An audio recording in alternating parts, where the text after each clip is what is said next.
Good morning, everyone. This is Political Sanity, March 10th, Monday, after a horrendous daylight savings time fiasco. I hate time changes. They suck. It's the worst. Okay, so I was doing a little bit of research last night. Hope you guys are doing well. I was doing a little bit of research last night before I went to bed on which states. I didn't know if it was. My wife posed the question. She said, "Does every country observe daylight savings time?" Not every country does. Not every state does. A lot of these surrounding territories that the U.S. owns, Puerto Rico, American Samoa, Virgin Islands, they do not observe. They do not, is that the word? They do not practice daylight savings time. Neither does Arizona or Hawaii. Arizona, with the exception of the Navajo Nation, which bleeds over into Utah, I believe. So, I don't know, man. Losing an hour of sleep is really rough. It sucks. It's terrible. I didn't feel tired yesterday when I woke up. But as the day went on, I was like, oh my gosh. Like I went to bed at like 11 last night, I think. It was closer to 11. And it was really only 10, if you think about it from that point of view. But it's just something that I think modern society has made us believe is like okay to do it. And it actually is one of the worst things that we could do. So yeah, it was pretty uneventful weekend, guys. But the weather's getting nicer here where I'm at, which is good. I like that. I like that the weather's okay. So this is only going to be an audio episode because I'm coming at you guys from my work truck. So I'll have to take a few more, I'll have to take a little bit more time to edit it and make sure that it sounds okay. I know the last audio episode I did kind of sounded like crap, so I just scrapped it and did a video one. But it's tough doing video episodes, especially if I try to do it every time, like every episode I try to do is like on the weekend. Usually when my kids are asleep and my wife is up and we just, I do an episode, or sometimes I do one with her, and I like to do it from the laptop, with the mixer and all that, with a microphone. But voice memos work just as good. They're not bad. So if you hear me, my voice is getting a little shaky, it's probably because I'm driving hands-free, obviously. Excuse me. So we're going to take a little bit of different course of action this time with this episode. A little backstory. I'm coming up on, I think it'll be on St. Patrick's Day. I'm going to be 6 years sober from drugs, meth, heroin, pills, whatever, everything. It was mostly meth. So I'm going to be 6 years sober. 6 years ago, on the 16th, let's get real. On the 16th of March, my life pretty much changed. It was 2 days after my 25th birthday. Got pulled over by a state trooper. I was high as hell. And I went to jail because I had a warrant out for my arrest because I skipped probation. I was already on probation for marijuana possession. I was skipping out on my court dates. Figured if they don't find me, I'll never, I knew I was going back to jail eventually. But, so I sat in jail for like not quite a month. It was less than a month because I had like time served. So I think I sat in there for maybe, it was like somewhere between like 12 and 20 days before treatment picked me up.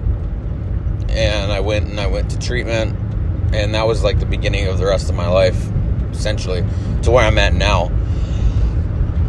Never dreamed I'd be where I'm at right now. Never dreamed I'd be sober. Never dreamed I would have, a beautiful wife and wonderful kids. It's just great. Here's the thing. I'm going to be telling you guys a story today about one of the last times that I did acid. The last time I did acid. The very last time. And it's not a glamorous story by any stretch of the imagination. It's not like I'm trying to trigger myself by telling this story. It's just something to be a little more transparent with you guys as to know, how, why, kind of a background story of, where I came from and, what I've done in my life. It's in no way trying to flex. It's in no way trying, I'm so cool because I did this. No, this is, to me, this is a horrific story. This is probably one of the worst times that I think I ever had. And I've got tons of them. I've got tons of stories that I could tell, and I think I might do it. Once a month I might do a story about some of the worst things that I put myself through in my addiction. But so this one, where was I going with that? This is sort of like a background story as to where I've come from and what I've done. In no way am I trying to flex or be cool. This is kind of to raise awareness for, if anyone, and this is to anyone who's struggling out there.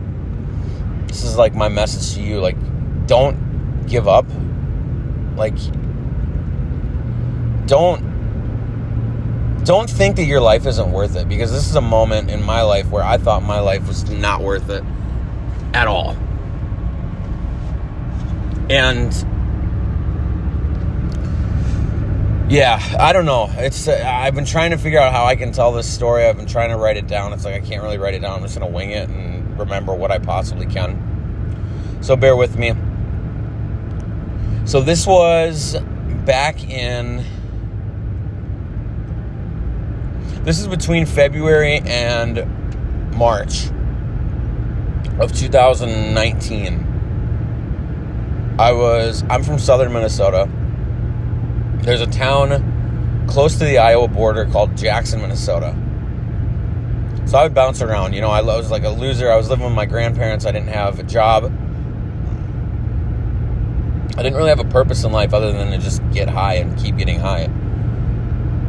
So I'm not going to name names, obviously, for the confidentiality of the story. I will obviously, talk about myself. I might just give fake names. I'm not sure. Just so you can kind of follow along a little bit. So I used to hang out in this apartment in this small little town, Jackson, Minnesota, with people that I had known for years. I'd known them for a long time. And I'd witnessed a lot of, thinking about it now as I have an ample amount of time sober. It's I really witnessed these people just go deeper and deeper into a pit that I was either contributing to or I was going down myself. So for the sake of this story, let's just say, there were 4 people. Me, it was myself, my buddy James. It's not his real name, obviously. His girlfriend, Claire. And then the other woman that owned the apartment or was renting the apartment, her name was, let's call her Marissa. Okay, so Jim, Claire, and Marissa. James, sorry, not Jim. I don't call him Jim. He's a lot younger than I was, but James, Claire, and Marissa. So I had hung out with these guys, just crashed at their apartment for weeks at a time before, they would come and Claire and James would come and pick me up from wherever I was at. Usually if I had a bag, it was always conditional. It wasn't just, so I was doing dope as well. I was doing meth as well. So that was the clincher. That was hey, can you guys, I'd call Claire or James and I'd be like, hey, can you guys come pick me up? I have a bag. We can get high. And then I would just go crash at their apartment for a week. And that was Marissa's apartment. So I would contribute, but it was always conditional as to if I was able to come or not, if I had something. And I usually ran out. But excuse me. So I would spend time there. Now, I had taken acid before with Marissa, and she had gotten this stuff, she sat on it for a while. Like, she would sit on it for a while, like, and what I mean when I say she'd sit on it, she would, like, not physically sit her ass on it, but she would hold it, like, she wouldn't do it all the time. She had, like, a tab or, like, a sheet of it. She would either sell it, or she would, take it every once in a blue moon. So there was one time, like, a year before this, where I took a half a tab with her. No, I took a whole tab that time. No, it was half. It was a half. I took a half a tab of the double dipped acid that she had, and I absolutely lost my shit. I lost my mind. It wasn't as bad as this time, though. And I was getting tripped out by, like, we watched this movie called El Super Beasto. If you guys haven't checked it out, it's by Rob Zombie. It's one of, like, the first movies that he ever did, and it's actually really good. I think Tom Papa is the main character. He does the voiceover for the main character. But it's a very, very funny movie. I would highly recommend it. It's an adult animated movie.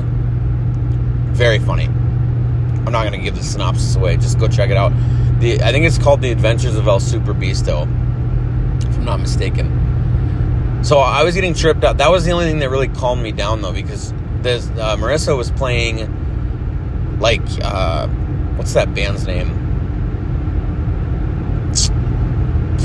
Not Faith No More. It's In This Moment. Yeah, In This Moment. So that was, like, really tripping me out, because she played the whole entire album, and I didn't know what was going on. My perception of reality was so twisted, obviously, as it does when you do acid. But the thing is, a chemical thing happens in your brain when you're reliant on stimulants. And I don't know, maybe there's studies on this. You guys can correct me if I'm wrong, but there's, like, a chemical thing that happens in your mind or your brain when you're, reliant on, like, a very heavy stimulant like methamphetamine, and you throw a psychedelic on top of that. Number one, and this is just my philosophy, I've always lived by this, if you're not in the right frame of mind to do any psychedelic, don't do it. Because you're going to slip into this hole where you're circulating, like, these bad trips, they just repeat. They repeat over and over again, and you don't really know how to get out of them. You get stuck for, like, 12 hours or however long the trip lasts. You get stuck. And I made the mistake that first time of, like, looking in the mirror. This isn't the original story. This isn't the story that I'm getting to, but this is just a background of the first time, this is probably the third time I had ever done acid in my life. And so I've only done acid, like, 4 times. This next story I'll be telling you will be the 4th and final time I've done it. So I was I was around people I was comfortable with, right? In this apartment, I always wanted to be around people I was comfortable with, especially when you're doing acid. I was comfortable around these people. I had hung around these people for years at a time. And it's like, I was starting to question whether or not they actually wanted me there. I would look in the mirror and my face would change. The lights would fuck with my perception. Like, they would get brighter and then they would get darker. And yeah, so it just turned into this, like, weird thing where I tripped out. I can't remember how I got out of that trip, though. I think I just went to sleep finally. And that was interesting. But so let's just move forward with this last time. Sorry, that was like a complete sidetrack. But between February and March of 2019, I was in this apartment. We were smoking weed, listening to music, just hanging out. And Marissa offered me, she took a tab of acid, she broke it in half. And she was like, well, I'm going to do one. And I was like, well, I mean, I could take one. You know, I mean, I can control it this time. That's what I told her. I said, I'm in a better frame of mind. I can do this. So I took the tab, half the tab, and I put it in my mouth and let it dissolve, you know, and waited. And I think in the meantime, we were just listening to whatever, you know, probably like Pink Floyd or something. No, that's the thing. I never listened to Pink Floyd, and I probably should have, because that probably would have helped me with my trip a little bit. So we were listening to something. I don't know what it was. It was probably some hard rock, butt rock of some sort. And I had taken it, and then I started to feel good, and I had somewhere in the middle, I had forgotten that I had taken that tab. So my trip was good for a good hour. It was decent, you know. I didn't remember that I had taken that tab, so I was like, all right, you know, like whatever, things are good. I just feel happy right now. And then someone had reminded me, my friend James, who's quite a bit younger than I was. Not really, he's like probably 3 or 4 years younger than I am, but so he's like, don't you remember that you took that tab? And I just looked at him. I was like, oh wow, I totally forgot. Like, and I laughed about it, because that's how, you know, that's just a weird brain fart moment where I just had forgotten. So I had laughed about it, and then the paranoia started to set in a little bit more. And I remembered that Claire had brought her son home for that night, or that weekend. And I had forgotten that he was there. And so he was asleep in the other room, and I had forgotten that he was there, and I just immediately thought about him, and I was like, oh my gosh, I took a tab of acid, and I'm going to be tripping, and there's a kid in the other room. Like, I instantly freaked out. And that just sent me into this weird cycle of paranoia. I felt like I didn't belong anywhere I was. I instantly felt uncomfortable, scared for no reason. I was around people that I should have been comfortable with, and I was. But the psychology of my brain was like making me believe that I was not welcome where I was. So I went to the bathroom, sat on the toilet for a while, and I was just like, dude, I'm like, I'm thinking like to myself as I go into the bathroom, like, let me just take some alone time. I'll be fine. I'll just get myself out of this. And it was nothing like that at all. When you're alone by yourself, like when you're by yourself and you're doing acid, it is not, I mean, some people can trip that way. Some people can totally trip that way. I'm instantly, like, it's like meth paranoia times like 1,000 when you're sitting in there in the bathroom by yourself. The lights are changing. You're hearing the fan of the bathroom change. You're looking in the mirror. You're seeing your face change. You're not understanding perception. You're hearing people's voices on the other side of the door, even though there's nobody there. So I had kind of pushed myself further into that bad trip, trying to isolate myself. So I get to the bathroom. I go back to Marissa's room. And we're sitting there, you know, hanging out. James is in there. Marissa's in there. I'm in there. I think Claire had gone to bed, and her son had gone to bed too. So, or she was at work or something like that. I can't remember. So, we're talking. And I'm just like kind of slowly expressing to them, like, yeah, I don't feel comfortable. I don't know why. I just felt disgusting. I felt like, so this is a little bit of an off track. So between this time, before I had done this is like the beginning of me running off from probation. My probation officer had called me and said that the treatment center that I was accepted into, or they had a bed available, I was able to go on like February 8th to go and do programming. And I didn't go. I didn't go in February. I didn't go into treatment. So I had already skipped out on treatment. I was basically on the run from the law. And this was like the beginning of that. So I knew before that, I was like, I know I need to change. I know I need to get sober. I need to quit being a fucking dumbass. And I need to change things. But then I skipped out on treatment, and I'm like, okay, well, now I feel like a piece of shit. And then I take acid on top of that, and then I instantly feel like dirty. I felt like I wanted to crawl out of my own skin and just not be. I didn't want to be this dirty person anymore. I remember, and I'll get to this in a minute.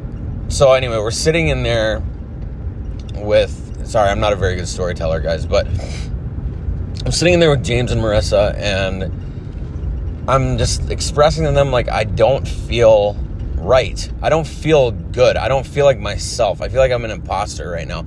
I feel like I'm just this fucked up, disgusting version of myself. And I'm like, I know I'm better than this. I know I'm better than this. I don't think they understood it. I don't think they quite got what I was getting at. And I really was hoping they would. But I was an addict talking to addicts, okay? So it's like they didn't quite get why I wasn't feeling right or why I wasn't feeling like myself, because they had seen this version of me that was just, masking everything with drugs and humor, even though I was essentially a broken person inside. So they didn't quite understand it, and that was a little frustrating for me. I didn't get it. I was like, why don't they understand what I'm saying to them? I believe James had started telling stories about, like, one of his, not his friends, but it was a guy that he read online, had taken acid and basically lost his mind and killed himself. Unalived himself. Sorry, I shouldn't really say killed himself, but so he was telling this story in front of Marissa and I, and it was like right when Marissa was genuinely trying to help me out of my trip, right? Like, she was trying to get me in a better mindset. And she's like old enough to be like my mom, so she was like a really nice woman, whatever. She's trying to genuinely get me in a better headspace. And then James comes in with his story. Oh, this happened, this guy that I read about online, he ended up, he ended up losing it when he was on acid, so I don't want that same thing to happen to you. Basically, he was talking to me, and he's like, I don't want the same thing to happen to you, because, he said because, and then Marissa goes, stop, just don't say any more about the story. And then, I remember this very specifically, because I was just getting in a good mindset, but I was to the point, like, I was still fucked up. So I was like, I want to hear the rest of the story. And Marissa's like, don't tell the rest of the story to James. And James goes, it was like a moment of like dead silence. And then James looks at the floor, he goes, yeah, he unalived himself. And I was like, oh, and then I got sent right back into it again. And then I had kind of like told him about the guy that I read about on, this is a rumor that went around our school. It was a story that was online. It's probably a real one. This guy got high on acid, and then he like put a wire around his dick and basically like cut the circulation off his dick. So basically he cut his dick off when he was high on acid. So I had told my friend James about that at the time. And then I was instantly like, I wasn't thinking about like lopping my body parts off or anything like that. I really just don't think about stuff like that, especially when I'm on something. But I think like, when it comes to this like specific trip, if I wasn't around anybody, I probably would have ended up taking my own life. This is God honest truth. Like, I was probably going to end my life. If I had left that apartment, I don't think I would still be alive today. So it's good that I stayed, even though the events that follows aren't the best turn of events. So I'm constantly, like, I'm tripping out still. It's like winter time. I'm standing out on the deck, smoking cigarettes, just losing it, basically. I'm losing my mind. I am crying uncontrollably. As you know, I'm back on the deck. I'm crying uncontrollably. I'm not able to articulate how I'm feeling. I'm not able to express, because they don't understand. The people I'm with, they don't understand why I feel the way I feel. And why I'm, sad. And kind of, just disgusted with myself at the time. I feel like Marissa kind of understood it. I had kind of expressed it to her. I expressed it to my buddy James. He was getting visibly emotional when I was, crying to him. I'm like, dude, I'm not good. I couldn't even, talk. And I would just, bust out and just cry. And, so it's just, it was a really shitty feeling to feel like this is not my full potential. I know I'm better than this. But I was at this moment where I was like, I could either just disappear and no one would know, or I can actually make a change for the better. And obviously, I went a month after that and just kept using dope, but I was ready to just cut it all out and just change. So, continuing, I don't even know what time it was. It was the middle of the night when this happened. Obviously, it's a 12 to 14 hour trip on just that. And I'm trying to smoke cigarettes. I just, we eventually just ran out.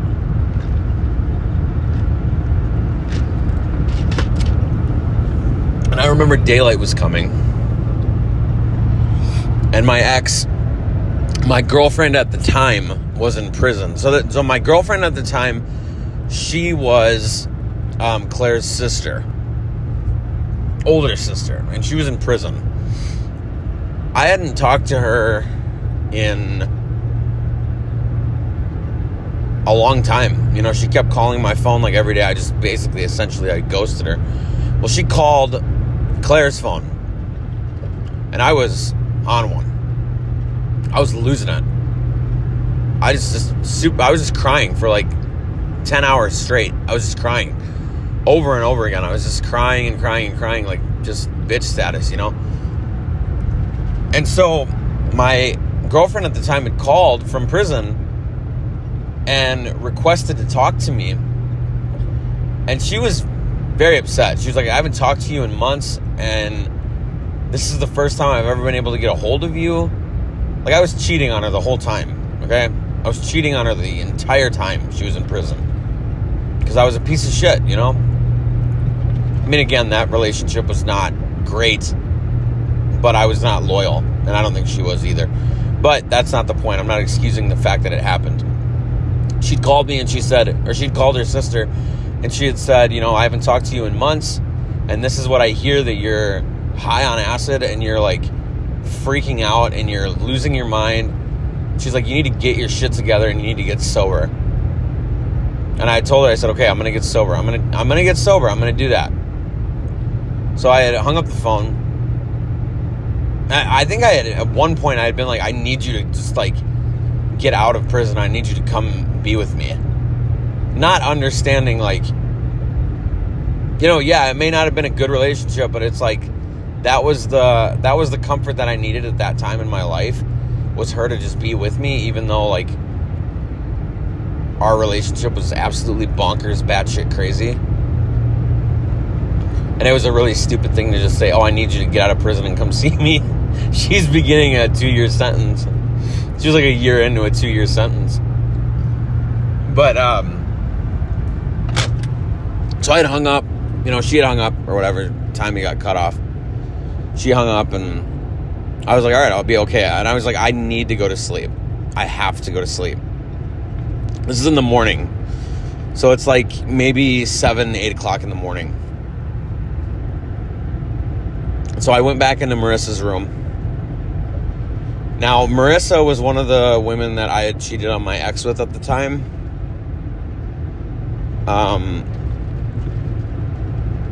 I didn't really plan on it to happen, but it just happened. This was like, we had fooled around a couple times before. So I don't know if that's what gave her the idea that this was okay to do, but so this is where this story gets kind of tough for me to talk about. I've never really told anybody this, except for my wife.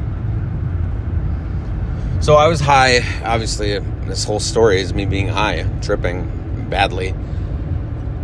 And I had gone into Marissa's room because I believe James and Claire had to bring Claire's son back to his dad's. So essentially it's just Marissa and I in the apartment. So I go into her room. I'm crying uncontrollably. I'm telling her that I miss my girlfriend. And I lay down in her bed with her. And I'm like crying. Like I'm being cradled like a child, essentially. Not like cradled, but I'm being like held like a child, you know? And I'm scared. It was like I was a little boy again, and I was just like very, very sad. It was kind of pathetic if you think about it. But anyway, so I fall asleep. I don't know how long I was out. I was on a bender from dope for like 5 days. So when you go on a bender for a while, you're obviously like, you crash hard for a long time. So I'm sleeping. Nothing can wake me up. I'm out. No, I don't know who was in the apartment at the time when I woke up. But I had essentially woken up. God, this is rough to talk about. Because it sounds really pathetic to like even say it out loud.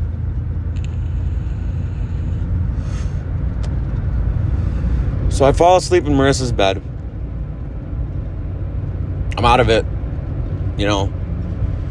Still tripping in my sleep. I wake up and I am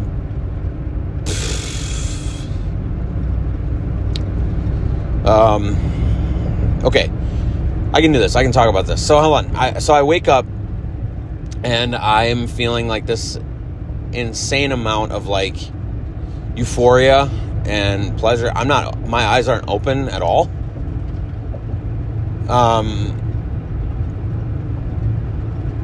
But I was sexually abused in my sleep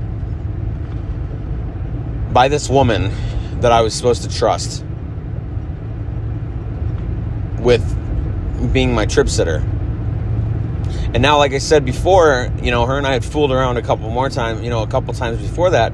So maybe this is warranted. I don't know, but I didn't consent to this, you know? I had essentially woken up to me climaxing.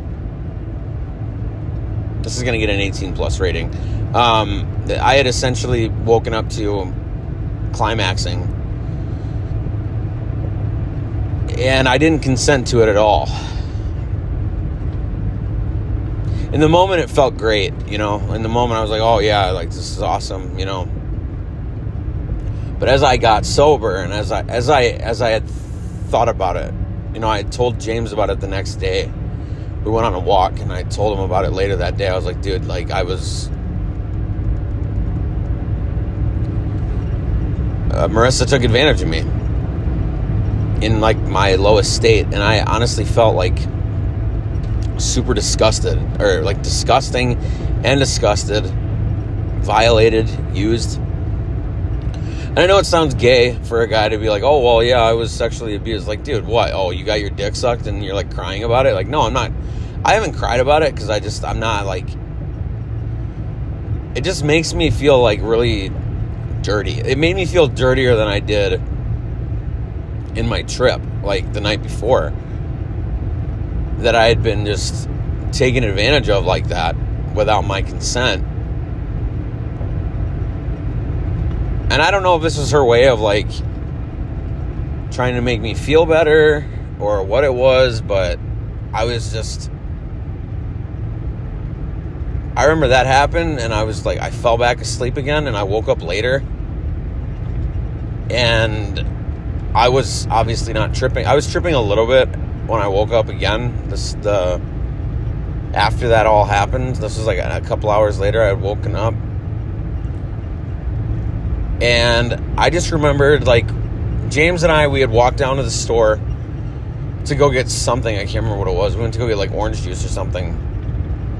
And cigarettes or something like that. And walking back, I told him, I was talking to him. I was like, dude, I was apologizing up and down, like, I can never do that again. I can never do acid again. And then I told him, I said, dude,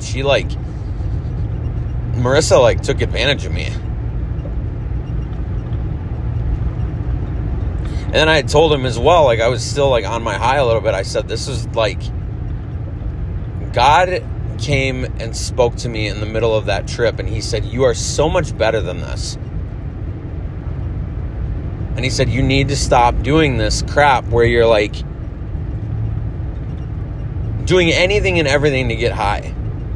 He goes, I didn't create you for this. Like, and may sound like wacko, but this is my story. This is my experience. God spoke to me in that trip and he said, you're better than this. You're better than this. So be better. It was like a tough love kind of thing where he's like, I just get better.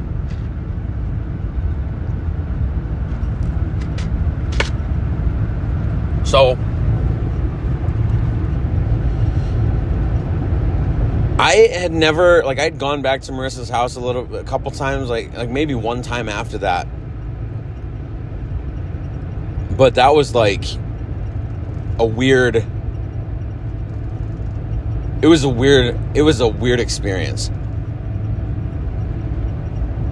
I had never felt, like, and obviously I'm not going to say these people's real names because I'm not going to throw them under the bus.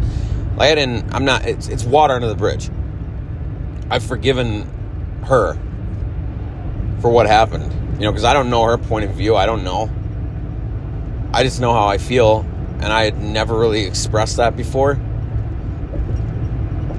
So anyway, essentially I got somewhat better. I kept using dope for like a month after that. Went and lived in another person's house, and then I got picked up. Went to treatment, did my stint in jail, went to treatment. Moved to Wilmer, met my wife, essentially stayed off the junk, I've just given it up. It's like the thing that happens to me, and I say this to people, like, I'm very transparent when it comes to my addiction. It's not my whole identity, like, being in recovery is not my whole identity, but it's something that I'm, like, very honest with people about when I get to know them, because I want them to know, like, I've seen not the craziest, I don't want to, this isn't a pissing match with other people who have been through addiction, like, some people have seen a hell of a lot worse than I've ever seen in their addictions, but what I saw was scary enough for me to get it right the first time and just give it up and just quit. Like, it essentially, meth would give me this weird brain chemistry thing where I would use it and then I would feel okay, and then it was like I had to get more. I had to keep using more. I had to keep this feeling going, because essentially my life sucked, and subconsciously I hated myself. I hated my life. I hated that I was using my grandparents. I hated that I was cheating on my girlfriend. I hated that I was dating a hooker. Essentially, she was a prostitute. I was dating a prostitute, and she wasn't faithful to me. I wasn't faithful to her, and I was just miserable. I had no real friends. I was so jaded from my family. I was essentially like the biggest piece of shit in my eyes. I had lost a lot. I lost a lot. I lost a lot of years. I knew I could be better. And I am better. And that's essentially, so when I give like a a story like this, I don't want to just like highlight the bad things that happen. I want to also highlight the good things that are happening in my life now, like what God's done. Like, here's the thing. I'm going to say this right now. Essentially, in a 12-step program, and I don't follow the 12 steps. I kind of do to an extent, but I don't like, oh, this is my 12 step. Like, no, this is, you have to admit, obviously, that you have a problem and that you can't control it. And then you have to ask God or a higher power that you have to just take it all away from you, to give you the strength to like overcome it. So when people tell me, oh, congratulations on like being sober, it's like, it's not. Okay, but the thing is, it's not me. It's not me. I can't do this by myself. I've never been able to do this by myself. If I could, like, I tried to get sober before in my addiction within the last, before the 6-year mark. I had tried way before that, and I just could never. Because subconsciously, I like hated myself. And subconsciously, I was like, it was in the background of my brain. I'm like, dude, I'm not happy with who I am. But, so I got sober and I met my wife, and we have, 3 beautiful kids.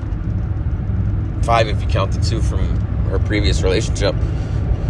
Life is great. Life's not perfect, but like my best day using is still, or sorry, I said that backwards. My worst day sober is astronomically better than my best day in my addiction. So if you know anyone out there like struggling, like, it's tough to try to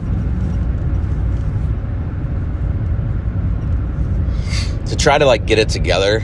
It's hard. You can't really do it. You can't do it yourself. You can try, but you're not going to succeed. Not long term anyways.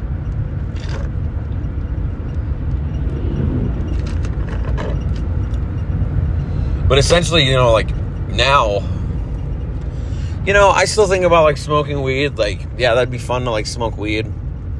I wish I could, but with my job, obviously, it's not smart to do that. And but I don't really think about doing meth anymore. I don't think about doing anything else anymore. I'm just like, ugh. I could take it or leave it. Honestly, it's not the genuine me. It's not, that's not who I am, and it's not who I want to be. I don't want my kids to grow up and essentially see that kind of disheveled person that I used to be. And I don't, my wife, she just hit 6 years sober like 3 days ago. It's like we can't put our kids through that, we can't. There's no promise in that. There's no security. Like, I don't want my kids to see me as a daddy needs to be high all the time, like type of, our daddy's only nice when he's on something, I just want to be like the best version of myself that I possibly can be for my kids and for my wife, for my family, essentially, for my mom, my dad, my parents, my grandparents, my aunts, uncles, cousins. I want to be who God made me to be. And it may not be exactly who he wanted me to be, but God takes all the shitty decisions that we make,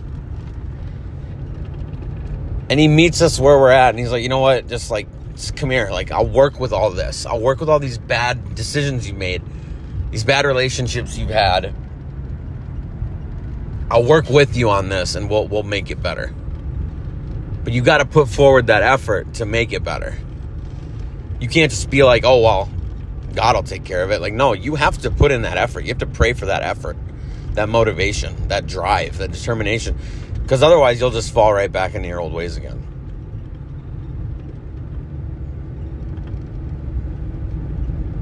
So, yeah, I mean, I don't know. I want to raise awareness. I know this wasn't anything political, but I want to raise awareness on, like, substance abuse problems like today is just, it's insane. And I've told my wife too, like, even if we wanted to go back to using again, like, we can't.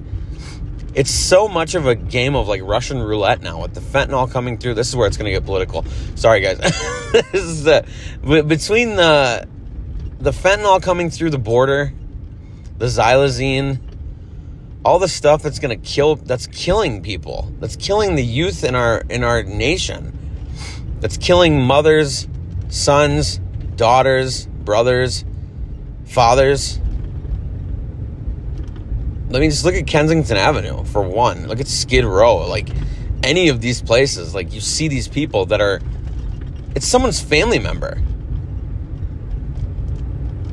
And the thing is, like, these drugs... Like, the drugs that are coming in now, there is no coming back from that. You're going to OD and you're going to die. And it's not worth it. It's not worth it to me. I used to have like really bad suicidal like ideation, ideation when I was younger. Of like, I remember this one time I was coming down from a bender and I was like riding my bike back to my grandparents' house. And I'm like, I could literally just go off into the woods and slit my throat and no one would know. No one would care. People probably wouldn't find me for like months. Like, to go from that kind of thinking to, how can I be better for my kids? That's a God thing, man. Like, that's a God thing for sure. And I'm not... God may not be everyone's bag. God may not be everyone's jive. You know what I mean? Like, but it works. He works. Like, he does everything. But you have to... The thing is, essentially, if you want to change, like, if you want to get sober, you have to get sober. You have to want that. You can't just do it based on like, oh, I want my kids back, or oh, I want to do, my mom told me I need to get sober, so I need to get sober. No, you have to want it. You have to want to change. You have to want to be better. And you guys can be better. Like, if anyone's out there listening to this that's like struggling, like, I want you to know you matter. You matter. Even though you've made these fucked up decisions, like, you matter, dude. You matter. You are important. Your life is not meaningless. Go get help. Go get help. It's the best thing you're going to do, and it's not going to be easy, but nothing worthwhile is easy.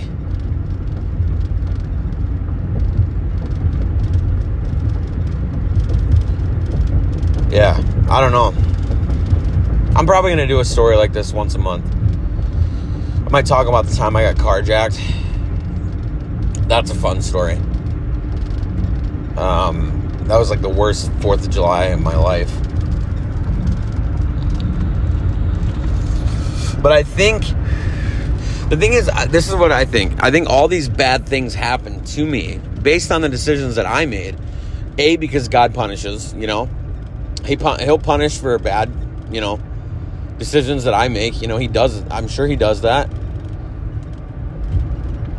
But another thing is, like, all these bad decisions I've made have, like, shaped me into this person that I am now. Like, a common question that came up when I was in treatment all the time was, if you could go back to the first time you ever used your drug of choice, would you use it again? Or would you be done? And this question kept coming up even after I got out of treatment. And I've even posed the question to my wife, would you never use?